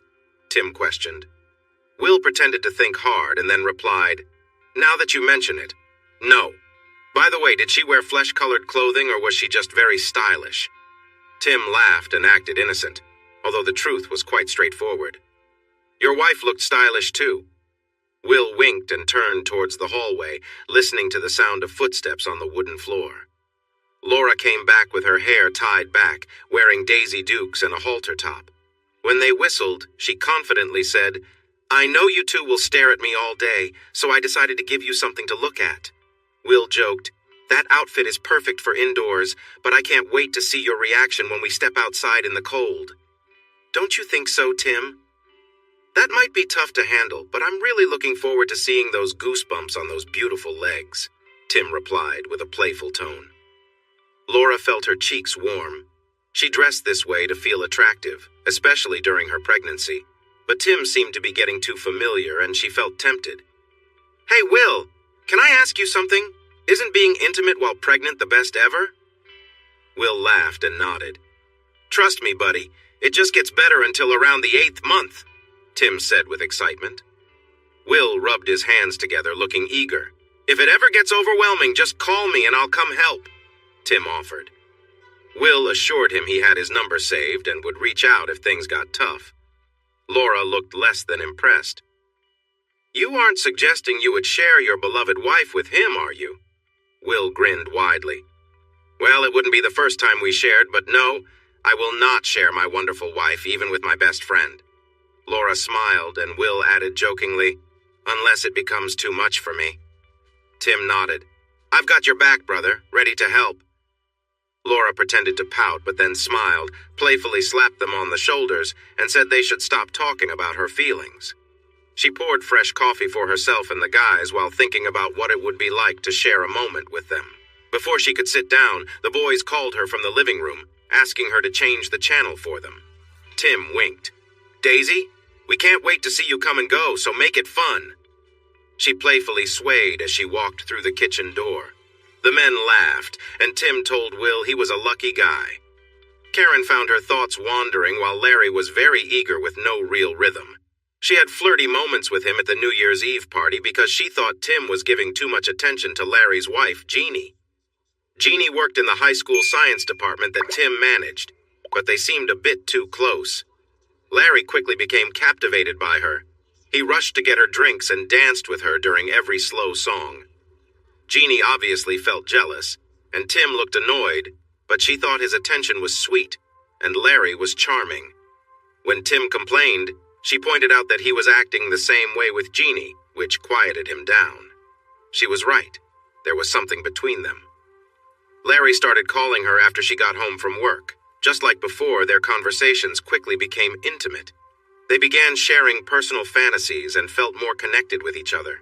She enjoyed having this power over him, especially since he had a charming wife who her husband liked. She thought it would be a good idea to invite Larry to the next gathering. Larry saw himself as quite the charmer, but she soon found out that he didn't bring much to their time together. He lacked skill, moved too quickly, and seemed uninterested in ensuring she was happy. The others she had been with, though not perfect, had treated her with care and had appreciated her. Larry didn't seem to understand how to make things enjoyable. While they were together, she wondered how he ended up with someone like Jeannie.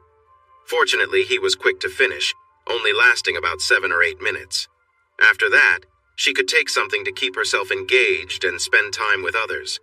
She had been told that her commitments would end once the film was done, allowing her to return to a quieter life as a wife, mother, and teacher. She knew from her past experiences that she might be tempted to wander again, but right now, the idea of living a stable life felt more appealing than it had in a long time. Karen discovered 3 important things about herself. She loved the excitement of attraction, the first time was special, and her interest faded afterward. She felt exhilarated when she first connected with JW, and again with Steve and JW together on the same bed. This led her to think that more could mean more fun, so when Frank asked for a turn at the gathering, she was willing to see if that was true. Being with Frank didn't thrill her much, but with 3 men working together, she finally felt joy. On the way home, JW told her she was in for another exciting experience next time. The surprise was Barry Benton, a successful lawyer and active politician. He was married to a lovely woman but claimed he needed more excitement in his life. He was considerate and tried to make her happy. However, he introduced her to something else that sparked her interest: power. Her first experience with a powerful figure was a senator in Austin. They met in a hotel one afternoon while she was supposed to be at a conference. She felt a rush of excitement being with someone so influential. In truth, he wasn't anything special, but the excitement made it feel important, and she wanted more. Her wish came true when 2 high-ranking officials visited the next day, one in the morning and another in the afternoon. Neither one was impressive, but she made them think they were. She enjoyed the feeling of having a powerful man close to her, and sometimes that was enough to make her feel good, even when the experience wasn't great. On the last day of the event, she had a close interaction with an important man and then spent time with his biggest supporter. As they left, she felt a sense of pride that she had connected with top officials in the state. However, the man that afternoon was particularly unusual, and she told Benton to never ask her to see him again. Her next experience was at another gathering at JW's ranch. There were no officials this time, but Benton and a sheriff had joined, making the group larger. For Karen, the thrill of engaging in multiple encounters had faded. The idea that more would be better was proven wrong that night. After all, she had been with 5 different men without much satisfaction, and she figured the others wouldn't be any better. Now she just felt bored and used, ready for it all to end. Being in the adult entertainment world wasn't as great as it seemed. The only reason she stayed that night were JW's threat to tell Tim what she had been doing, the promise of freedom after finishing the film, and a chance to earn $5,000 from the sales. If she got that money, she would use it for a wonderful family vacation. It would still come from her choices, but it was the best way she could make up for neglecting her husband and kids while chasing after excitement. She had been told that the audience for a specific film would be mostly overseas, and that it wouldn't release in the USA. She somewhat believed it because many films featured more experienced performers, but it still worried her. She decided to finish filming with the other two men quickly so she could go home in time to relax, cuddle up in bed, and enjoy her own company, getting ready for the joy she knew her husband could provide. She recognized her insatiable nature and had come to terms with it, even if she felt it might lead her to trouble one day. Then, her thoughts were interrupted by Larry's remarks about Tim being a weak husband who couldn't take care of his wife, and she responded with anger. Feeling guilty and wanting to get back to her normal life, her anger started to rise, mostly directed at herself, but Larry took the brunt of it. After she sent him running away, she cleaned up, went into the living room to find her clothes, and asked JW to take her home. Leaving now would give her time to clear her mind and prepare herself so Tim wouldn't suspect anything. He never had known, and she planned to keep it that way. She was always careful. They all tried to persuade her to stay, using both friendly talks and strong words, but the only reason she found convincing was JW's promise that filming a specific scene tonight would mean they only had one more short, fully clothed scene left before Beauty and the Beasts was done, and she could be free from her commitments. After having another drink and taking a moment to calm down, she agreed reluctantly. She decided it was best to finish this quickly so she could return to her real life and the love of her husband and sons. Setting up and filming the scene was really challenging. Joe Ward was supposed to be on the bottom, but he was quite large, making it uncomfortable for her. Joe Allen was rather quick, so she had to pretend to keep up with the scene to avoid any issues. Even though she was uneasy about being the focus of Larry's attention, she went along with it because JW and Frank needed the filming to happen. She did warn Larry not to ever mention anything about her role to anyone. Just as they were filming, loud noises startled them, and the lights went out. JW grabbed a flashlight, rushed outside, and yelled about a storm and live wires near their trucks. He hurried back so they could find their clothes in the dim light, and Karen wrapped herself in a quilt to stay warm, knowing it would soon become very cold in the house. While they were discussing how to handle the electrical issues, they heard a loud noise, and the shed outside burst into flames. Panic spread quickly, especially since their trucks were parked nearby. The situation worsened when Benton's truck caught fire, which burned for a few moments before exploding and igniting Frank's truck. With two trucks on fire, JW's truck in front of Frank's and Larry's car parked nearby, fear surrounded them like the flames consuming the vehicles. In just moments, the last truck in the car caught fire, and the flames reached toward the back of the house. This shared fear pushed them to act quickly. They hurriedly grabbed anything they could for shelter and warmth. JW considered going to the bedroom for the cameras and film, but changed his mind when he saw part of the house already burning. Panicking, he rushed back to the living room and led everyone to the boathouse by the lake. They slid down the steep, snowy path, half running and half falling. Upon reaching the boathouse, they quickly looked around. Most of the items there were unhelpful, like tubes and paddles, but they found a propane heater. They stacked boxes, rafts, and other things around the walls for insulation. Then JW lit the propane heater. It didn't warm much in the freezing conditions, but by huddling together and sharing blankets and jackets, they managed to stay somewhat warm. It was still uncomfortable for Karen in her thin dress, but she shivered, clung to those around her, and hoped to see the dawn. As the adrenaline faded, they started to think about their situation. Karen realized she wouldn't be home to check on the babysitter or see her husband. Oh no! How am I going to explain being out all night to Tim? He's going to be so angry. Everyone except JW and Steve shared her worries and began to create a believable story. Most of their ideas were easy to see through, but none of them could sleep. This gave them plenty of time to think and revise their stories.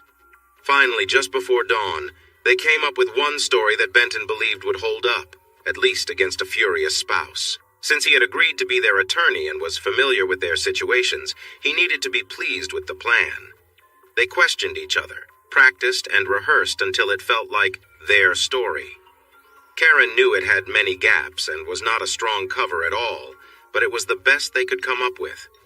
Maybe their spouses would be so relieved to see them that they wouldn't ask too many questions. That was very unlikely for Tim, Karen thought, but she knew that telling the truth would mean losing everything she cared about, so she felt it was worth the chance. If things went wrong, she could always admit to the truth and ask for a second opportunity. The long night allowed JW to go on and on about the things he lost in the fire. New items, valuable possessions, and cherished family treasures. He was heartbroken over the loss of his things, which seemed to matter more to him than the relationships and jobs that everyone else was trying to save. Steve listened quietly for a long time. Then he said firmly, JW, while you're feeling sorry for yourself, remember that you also lost all the videotapes and recordings you made. What do you think the investors will say when they find out we have nothing? Steve's harsh words caught everyone's attention. JW leaned his head into his hands, feeling sad. The other men started discussing how to recreate the scenes and improve the movie. Karen sat quietly, listening for a few moments before confronting them with what was real. The first thing you need is a new leading lady. I'm out. Without any videotapes or recordings, you don't have anything to hold over me anymore. I was foolish to let you charm me, JW, but I've learned my lesson. When life hits you hard with a storm and a fire in one night, it's a clear sign to rethink your choices. I have, and I won't go back to a path that includes being with you. I'm focusing on what's right for me. You might think about telling my husband what happened. Frank, you might want to threaten my job, but I assure you if you mess with me, the trouble you'll face will be far worse than what happened tonight. I don't know how I got into this situation, but none of you can compare to my husband, so don't come near me again. Half-dressed, tired, and freezing, not one man spoke up against her. It had been fun while it lasted. They all enjoyed her company. But now, she had clearly said she was finished with them. So that was it. None of them wanted the issues she could cause if she involved her husband and the authorities. Besides, they had other options for her role, including some enthusiastic college girls and a couple of other mothers. After the storm, they would still have to deal with the cold reality of explaining why they had been out all night during a winter storm, leaving their families alone and vulnerable, not to mention the burned vehicles in JW's house. As dawn broke, another wave of trouble awaited the group hiding out in the boat shed at the Rogers Ranch. Daylight didn't mean they were safe or that they would soon go home to their families, but it did mean they were closer to being safe. And that much closer to having to tell their unbelievable story to their worried loved ones.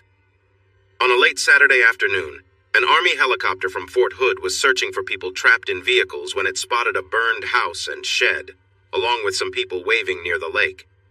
A rescue team from law enforcement, along with an ambulance, was sent to make sure the fire survivors were okay. They found that all were suffering from cold and dehydration, but one woman was in the worst condition because of the light dress she wore. Everyone was taken to the nearest hospital for treatment. The others received care for frostbite and dehydration, but Karen had to stay overnight for further checks. The doctor who saw her noted something troubling and asked a nurse to check if she had been harmed and to take some samples regardless of what she said. Karen said she hadn't been harmed but agreed to be cleaned up. The nurse quietly took the samples and cleaned her, knowing that something had happened, either by force or willingly with others. With phone service and electricity still limited, Karen could only lie in her hospital bed, hoping her family was safe, that her marriage was okay, and let her tears flow. When Karen was released early Sunday morning, a police officer came to give her a ride home. She wore borrowed hospital scrubs and a light jacket, and since it was very cold, the officer turned the heater on high during the drive. Despite her situation, the officer noticed her beauty and how even loose clothes looked good on her. When they reached her house, the young officer helped check if anyone was home. Finding no one, he made sure she would be warm by building a big fire in the fireplace. Just before he had to leave for another call, he asked if she was okay and reassured her that he didn't know where her husband was or how to reach him. He informed her that phone service should be back by tomorrow at the latest, and that electricity might be restored later that day. After he left, she found a note on the kitchen table. She read it, and tears filled her eyes. Karen, if you are interested, the boys and I are fine. I have taken them to stay with some relatives who have electricity. There are many things I need to ask you, but let's start with these. Where were you? Who were you with? How long has this been happening? Why? If you are back, meet me at Andy Robbins' office when school ends on Monday. Be ready to tell me the truth. You will only have one chance. Since I will be with my family, You should bring your lawyer. Tim. The tone of the message made it clear that he knew. Panic filled Karen. How could he have found out? She worried that Sharon, who almost idolized him, might have mentioned the nights she babysat, and being the cleverest person she knew, he could easily put the pieces together. If so, it was up to her to change his mind using her charm, his love for her, and his love for the kids to make him believe the stories she and her friends had made up. She could not lose her husband and family because she desired something new. She told herself that from this mistake, she had learned she truly loved her husband, that he was the only man who could fulfill her in every way. It may have been the wrong path to understanding, but now she knew. From this day forward, she would be the best wife and mother she could be for the rest of her life. With that thought keeping her calm, she sat by the fire, wrapped in the cozy quilt they liked to use while watching TV, and practiced the story she would tell to ease his worries and bring him and their sons back home. Jimmy read the report about the rescue of Karen and the 7 men when he arrived for duty. He knew this news would confirm Tim's concerns, but he had promised to inform him. Andy Robbins looked worried and shook his head in disappointment as he shared details of the rescue but asked no questions. Jimmy explained to the lawyer about the health issues that caused Karen to stay overnight in the hospital and that she was now home recovering. He let Andy know that emergency responders expected electric and phone service to return soon. He asked if someone would check on Karen or if the police should add her to their list of people to visit. Andy said it was only a few blocks away, so he would check on her regularly until power was back on. After Jimmy left, Andy put on his winter gear and carefully made his way to the Kelly home. The joy on Karen's face when she opened the door faded to worry when she saw Andy. She invited him inside, moved 2 chairs near the fireplace, and asked him to sit and talk with her. Karen was glad she had changed into nice but modest jeans and a sweater, hoping that Tim would come home when he found out she was there. Andy was Tim's good friend, but she had noticed the way he looked at her when he thought no one was paying attention. She planned to use his feelings to get information. Sitting nicely but close enough for him to notice her, she moved her chair nearer to the fire. She was close enough that he could smell her perfume. With a worried yet innocent expression, she asked Andy where Tim and the guys were and how she could talk to him. He replied that he didn't know, but Tim would call when the phone was working again. Karen's disappointment was clear, but she quickly smiled and said how happy she would be to see her sons and husband again. The look Andy gave her made her frown a bit. She said, "Andy, I know you have questions, just like Tim does. I won't tell the whole story until I'm with my husband, but I promise it's not what it seems." "Karen," Andy said gently, "the officer told me about you being stuck overnight, the house and cars on fire. That explains why you didn't come home, but why did you leave your kids with a babysitter to go off with 2 coaches Tim doesn't trust for a trip that didn't even happen?" Karen's heart raced, but she stayed calm. She answered honestly, "Andy, we really were going to watch the game. It was important for the team's chances. When we stopped at a store, everyone was talking about the weather and how many games had been canceled, so we decided to come back. We stopped at JW's ranch along the way so he could check on his pipes. Some of his friends were there. We talked and had a few drinks. We were about to leave when the storm hit. You know what happened next, but you don't know that I thought I might not make it. I prayed over and over to survive so I could hug my husband and sons again and tell them how much I love them. There's more to the story, but I want to share it with Tim first. Do you know how I can reach him? I need to find them." Dan felt sympathy for her, but 2 things kept him from falling for her charm. Tim was his client and friend, and he sensed that she wasn't being truthful, although she looked so sweet. She was a skilled actress and a convincing storyteller, and she presented her tale well. Karen clearly chose to fabricate a story instead of admitting the truth and seeking forgiveness.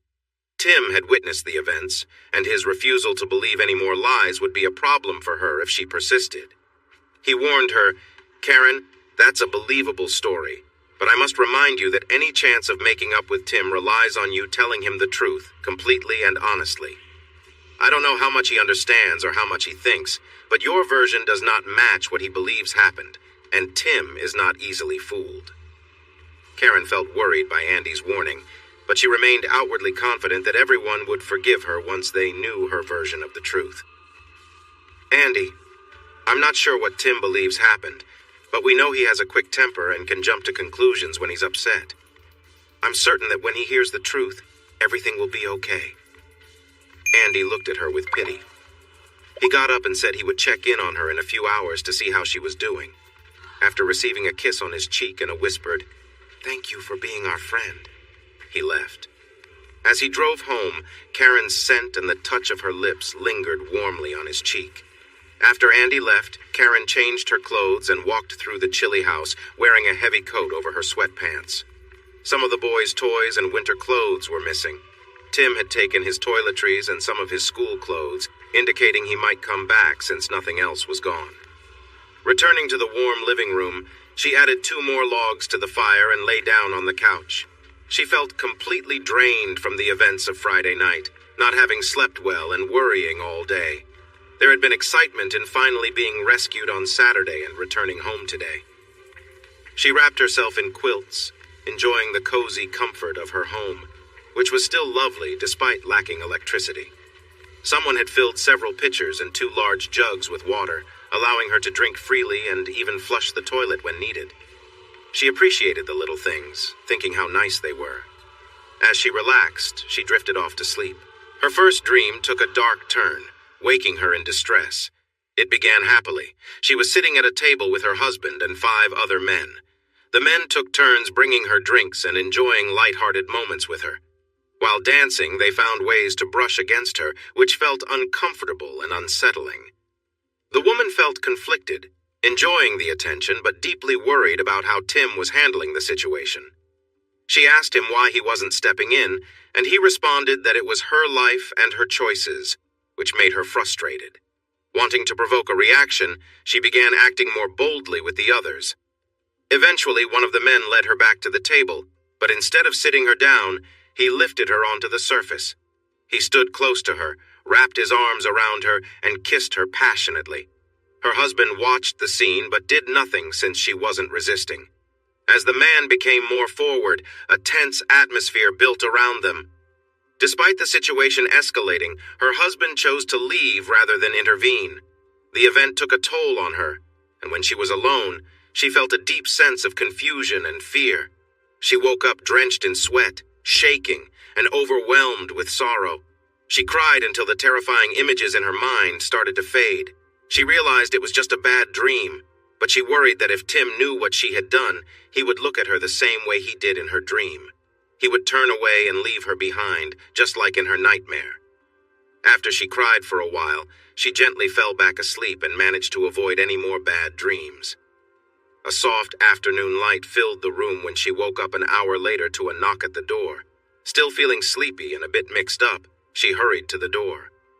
When she opened it, she found Andy standing there with a big thermos and a sandwich wrapped in silver foil. "I brought you a ham, egg, and cheese sandwich and some coffee," he said. "How was your nap?" Karen knew she probably looked a mess.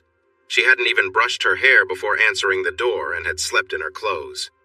"Thank you, Andy. Can I wash up first and then join you for coffee and food?" He grinned at her and tilted his head, saying, "Why, you look great to me." She laughed and quickly went to the bathroom. The mirror showed her she was far from looking great, so she set to work to freshen up. Once her hair was tidy, she put on a little makeup and changed into a nice sweatsuit. She went back to the living room. Andy was adding logs to the fireplace, and when he turned to see her, his expression showed he liked how she looked. He offered her a cup of coffee with cream and sweetener, just how she liked it. She thanked him and eagerly enjoyed the sandwich. "I'm sorry for eating so quickly, but I was really hungry. I don't remember the last time I ate. Thank you for being so thoughtful." Andy was trying hard not to stare at her beauty, and he focused on not letting himself be too taken in. He looked away, poured them more coffee, and reminded her he had promised the police to check on her now and then, especially after everything she had been through and with the power outage. She looked at him with appreciation and said softly, "No matter your reasons, I truly thank you. You've been a wonderful friend since we moved here, and I wish we could spend time together more often."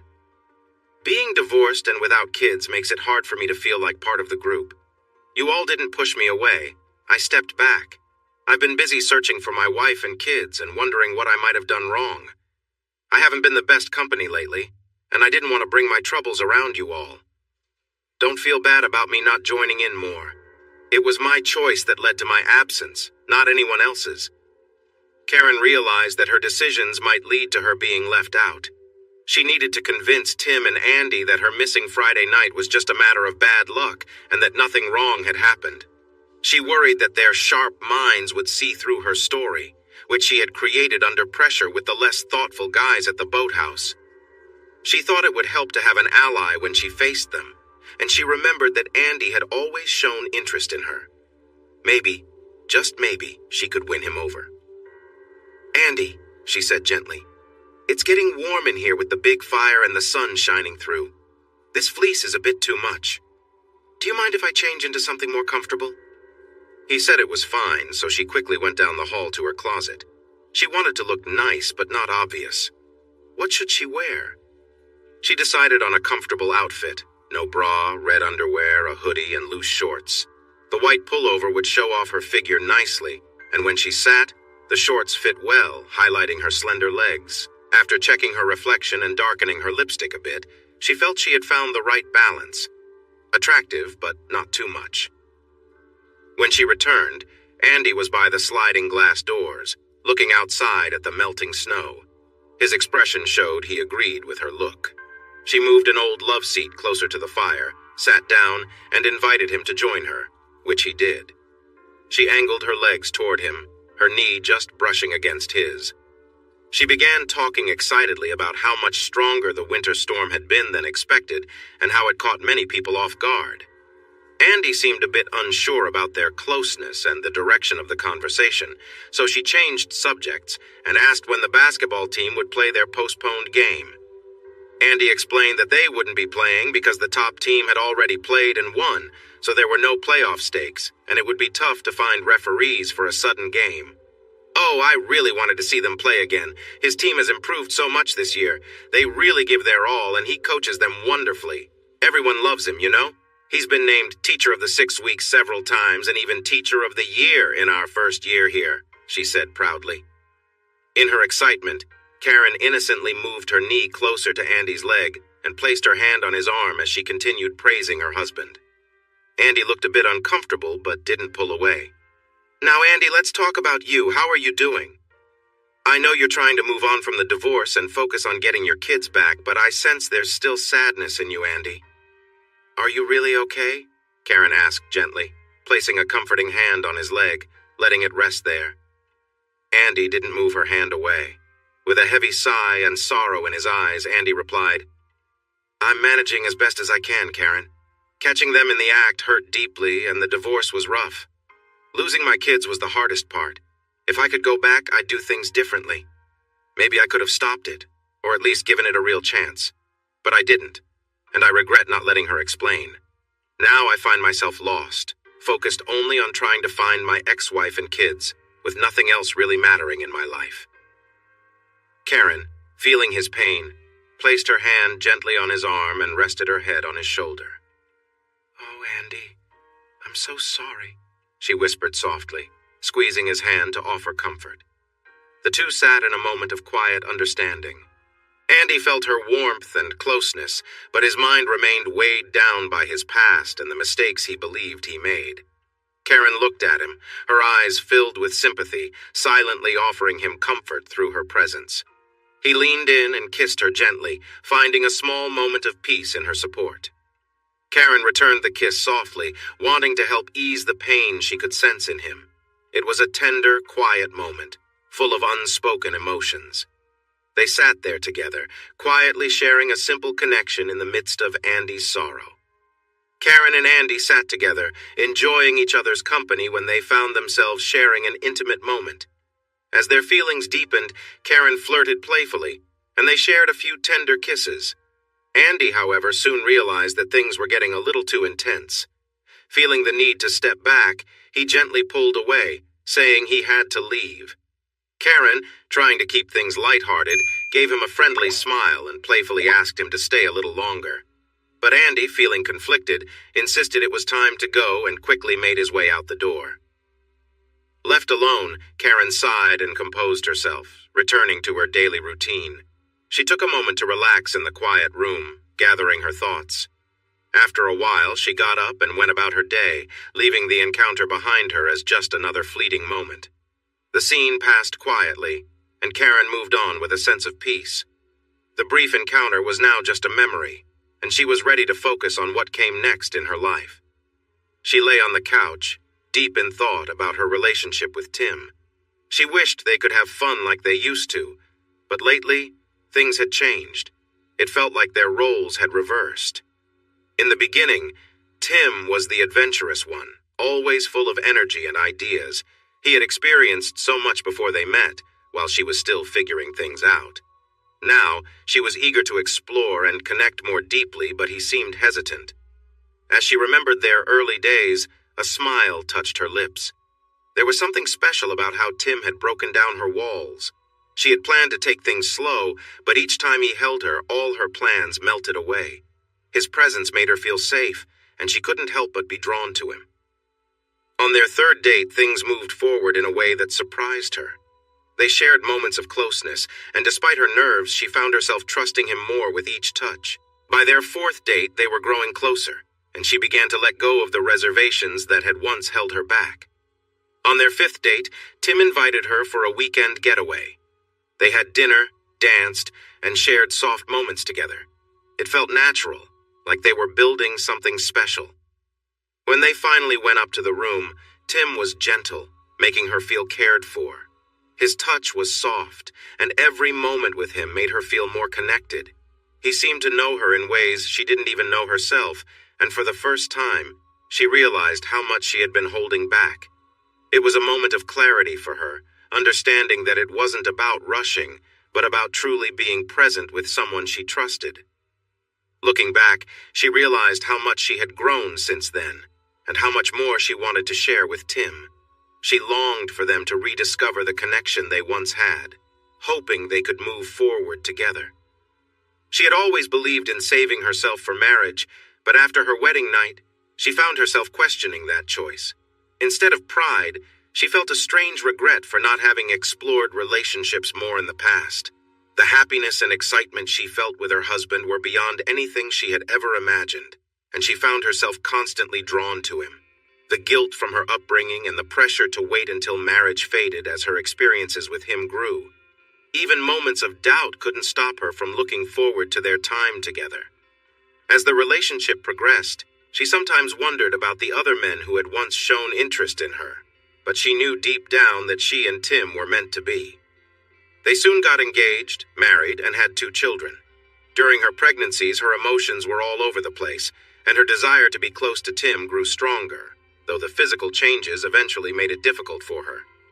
Despite everything, her body quickly returned to its previous state after childbirth, though she noticed some changes. After 4 years of marriage, her desire to be close to Tim hadn't diminished. She was often the one to initiate intimate moments, and even though they spent a lot of time together, she sometimes found herself wanting more.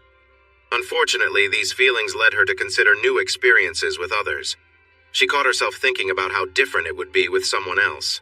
Her curiosity grew, and she started to imagine the excitement of drawing someone in and the thrill of the unknown. The first time she acted on these thoughts, it was a whirlwind of emotions. She had gone out dancing with Tim and some friends when she ended up talking to 2 men who were paying her a lot of attention. They complimented her and made her feel desirable. Caught up in the moment, she left the party for a while, feeling a rush of excitement and recklessness. Later that night, overwhelmed by everything, she found herself in a situation she hadn't planned. The experience was new, confusing, and full of mixed emotions. She quickly realized how far things had gone and was left with a lot to think about. Karen didn't enjoy her time with the 2 men as much as she hoped. Feeling unfulfilled, she excused herself to the restroom to take a moment alone and calm herself down. After freshening up, she returned to the table, only to be met with questioning stares. She brushed off their concerns, explaining that she felt a bit unwell from the food and drinks. While some of the men seemed to accept her story with understanding, the women weren't so easily convinced, casting cold, skeptical glances her way. Despite the tension, Karen felt a sense of relief. She had gotten away with bending the rules, and the thrill of secrecy was what really excited her. Though her earlier experience didn't live up to her expectations, the excitement of stepping out of line was something she couldn't shake off. The desire to test boundaries again grew stronger inside her. She noticed that the women were becoming more suspicious, but they were also getting more relaxed with their drinks. Karen, on the other hand, paced herself, playing along with her husband and letting the night flow. The group was having fun, and there was a lot of playful energy in the air. Karen, however, was careful, keeping an eye on her moment. As the night wore on, Tim's best friend, Will, along with his two brothers, seemed particularly interested in Karen. She could tell from the way they lingered near her. While they danced together in the dim lights, their actions hinted at their intentions. Karen flirted back, subtly encouraging them while whispering softly to keep the playful mood going. At one point, Karen found herself alone with Will when his wife and a few others headed to the restroom. He quickly led her outside, where he kissed her with intensity. Before things could escalate, though, a couple of people stepped outside for a smoke, unknowingly interrupting them. The moment was broken, and Karen found herself quickly pulling back from what could have gone further. The interruption saved her from making a decision she might have regretted, though the excitement still lingered. Later, Karen found herself drawn into another risky situation. She flirted with one of the younger coaches she knew from a previous school district, and eventually got involved in an affair with an old flame, now married. The relationship quickly became complicated and nearly cost them both their marriages. They were almost caught when a family member stumbled upon them during one of their secret meetings, but they managed to cover up the situation just in time. Through all these close calls, Karen's thrill-seeking behavior never quite let up, and she continued to test the limits of what she could get away with. She thought she might get caught, but luckily, no one came to check the truck. For her, the thrill of almost being discovered added an exciting edge to their relationship, but it scared him. After that, he decided to distance himself from her. JW liked to brag about how he charmed her, and Steve was proud of how they managed to involve her with the others. The truth was, she probably would have been interested in them on her own. Despite her wandering eyes and meeting new people, she still felt her husband was the best. Even though she had been with several men after getting married, he stood out among them. Tim had a way of impressing her, both with his looks and strength, but even his efforts could only satisfy her for a while. She often found herself relying on other ways to fill the empty spaces in her life, despite the time she spent with her husband and others. She had a routine balancing her life between her husband and other encounters, but she always found herself seeking more, never fully content. "I'm always wanting more, aren't I?"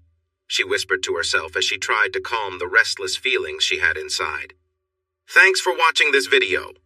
Don't forget to subscribe to Infidelity Plus to stay updated with more captivating tales of infidelity and payback. Turn on notifications so you're the first to see our latest content.